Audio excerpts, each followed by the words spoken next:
உனக்கு திருமணம் செய்வதற்கு நான் யாரை கேட்கணும்? எவரையும் கேட்பது கிடையாது. என் மகள்தி அதற்காக நான் தான்புலம் மாத்தியதுதான் நாளத்திற்கு கல்யாணம் நடப்பது நிஜம்தான். தந்தையே, நீங்க என்ன பண்ணி இருக்கிறீங்க? தாம்பூலம் மாத்தி விட்டேன். தாம்பூலம் மாத்தி இருக்கிறீங்க. எனக்கு முன்னுபாதாகவே திருமணம் ஆகிவிட்டது. யாருக்கிட்ட? அது தெரியாதா தம்பி? இப்போது பார்த்தால் நான் பள்ளிச்சாலைக்கு செல்லும் போது எங்கே பள்ளிச்சாலைக்கு நானும் என்னுடைய மாமன் சொல்லக்கூடிய யாரு என்னுடைய மாமா. யாரு மாமா? அவருதான். இப்ப கல்யாணம் செய்வது நிஜம்தான். இல்ல அடி வேணுமா? இல்ல ஒத்துது ஒழுங்கா கட்டிக்கிறீங்க. மாமா இருக்காரு பாரு. யாரு? அபிமன்னன் சொல்லுங்க. அபிமன்னன் மாமா இருக்காரு பாரு. இரண்டு பேரும் பள்ளிச்சாலைக்கு செல்லும் போது இரண்டு பேரும் பள்ளிச்சாலை இருந்து விளையாடி கொண்டு இருந்தோம். விளையாடி கொண்டு இருக்கும் போது அங்கு பார்த்தால் ஒரு கிணறாகப்பட்டது இருந்தது. அந்த கிணற்றில் பார்த்தால் எனக்கு கல்யாணம் என்று சொல்லக்கூடிய மோதிரமாகப்பட்டது கிணற்றில் விழுந்து விட்டது. ஆமா, கிணற்றில் விழும்போது அப்படியே நான் வாக்கு கொடுத்துட்டேன். என்ன சொன்னேன் தெரியுமா?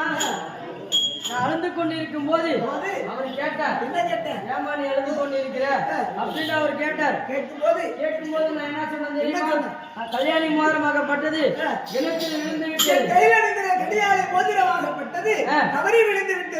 ஆமா, அப்படியே அழுந்து கொண்டிருக்கும் போது என்னுடைய மாமா என்ன சொன்னா தெரியுமா? மோதிரமாகப்பட்டது நான் எடுத்து கொடுக்கிறேன், உனக்கு இல்லைன்னு சொல்லல. ஆனா நான் என்ன கேட்கிறேனோ அதை நீ தருவியா அப்படின்னு. ஆமா, அவர் சொன்னாரு. அவருக்கு என்ன சொன்ன தெரியுமா? நீ என்னையே கேட்டாலும் சரி, நான் உனக்கு தருகிறேன். அப்பவே எனக்கு கல்யாணி மோதிரம் எடுத்து மாட்டிக்கிட்டாரு. அப்படியே பாதி கல்யாணம் ஆயிடுச்சு. இப்ப சொன்னா என்னால என்ன சொன்ன விடுதலை கிடையாது.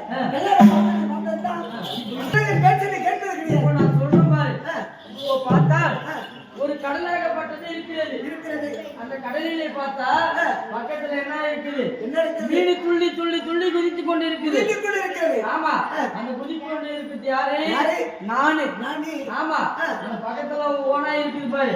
அந்த மீனை எப்படியானா பிடிச்சிடலாம் அப்படின்னு இருக்குது யாரு? இப்ப சொன்னி துரியோதனமா யாரு? என்ன பேர்? லக்கணகுமாரன். அவன் பாத்துக்கிட்டே இருப்பான். ஆனா எங்க மாமா என்ன பண்ணா தெரியுமா? கழுவி போயிருக்கு பாரு, அந்த மாதிரி அப்படியே பறந்து வந்து தூக்கிட்டு போயிடுவாரு. நீ முடிச்சுட்டு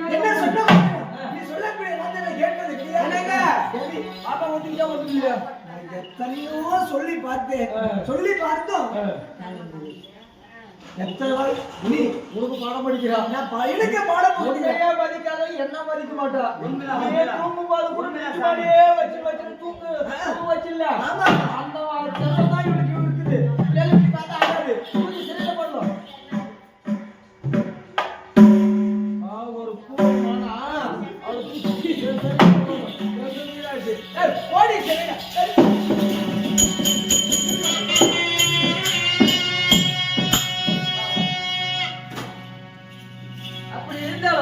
இப்போது பார்த்தால் என்னுடைய தந்தையாரும் தாயாரும் எங்க போட்டு இருக்கிறார்? சிறையில போட்டு இருக்கிறார்.